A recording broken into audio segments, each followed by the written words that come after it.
తెలంగాణలో కాంగ్రెస్ పార్టీ పవర్లోకి వచ్చేందుకు అహర్నిశలు కృషి చేసి రేవంత్ను సీఎం కుర్చీలో కూసబెట్టిన అంబర్పేట పైల్వాన్ హనుమంతన్న కాంగ్రెస్ గవర్నమెంట్లోకి వచ్చినాక చాలా రోజులకు గాంధీ భవన్లో పాదం మోపిండు. మరి రేవంత్ రెడ్డి పాలన ఎట్లున్నది, లోక్సభ ఎన్నికల గురించి ఏమంటుండో తాతనే అడుగుదాం. నమస్తేనే తాత. నువ్వు చాలా రోజులకు గాంధీ భవన్కి వచ్చినావు, నేను కూడా చాలా రోజులకు వార్తలు చదువుతున్నా. అయ్యో తాత గదేందే, నేను సంతోషంగా మందలిస్తే అట్లా అంటున్నావు? నేను వార్తలు చదవడం ఇష్టం లేదా ఏంది నీకు? జరుగుతున్నటువంటి పరిణామాల మీదనా? అయినా గవర్నమెంట్ మీదేనాయే. రేవంత్ నువ్వు ఎట్లా చెప్తే అట్లనే వింటాడు. అసోంటిది నువ్వెందుకు బాధపడుతున్నావే తాత? ముఖ్యమంత్రి గారు, నీ ఆలోచనలో మార్పు రాని దయచేసి చెప్తున్నా. ఒకటే సైడ్ రేవంత్ రెడ్డి సార్ ఒకటే సైడే వింటున్నాడా? నిజంగా అట్లనే చేస్తుండా? ఆయన ఆలోచనలో మార్పు వచ్చింది. ఏ ఊకో తాత, గట్ల ఏం ఉండదు.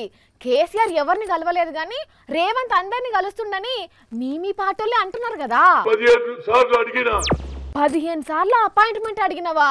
మరి ఎందుకు ఇస్తలేడే? అప్పుడు నాది అవసరం ఉన్నది, ఇవాళ నాది అవసరం లేదా? ఏహే, మళ్ళొకసారి అడిగి చూడవే తాత.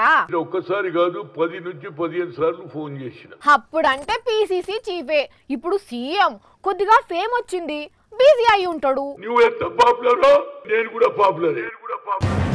ఓ కాకా, నువ్వు పాపులర్ అయితే తెలంగాణలోనే తెలుసు, రేవంత్ ఢిల్లీలో కూడా తెలుసు. ఈ రాష్ట్రంలో కాదు, ఆంధ్రలో కూడా పాపులర్, యూపీ వైనా పాపులర్. అయ్యో తాత, నువ్వు ఇంతగానం బాధపడుతున్నావంటే ఎక్కడో గట్టిగానే ఫీల్ అయి ఉంటావు. చాలా విషయాలు ఆయనకు పర్సనల్ గా చెప్దామని ట్రై చేసిన, ఆయన నాకు టైం అయ్యాడు. చాలా అవసరం లేదు గాని ఒక్కటి చెప్పు, ఏందో? ఒక్కొక్కరికి 2 టికెట్లు అండి ఒక ఇంట్లో, ఒకరికి 3 టికెట్లు అండి. ఓహో, ఇదా ముచ్చట? ఇప్పుడు అర్థమైందిలే.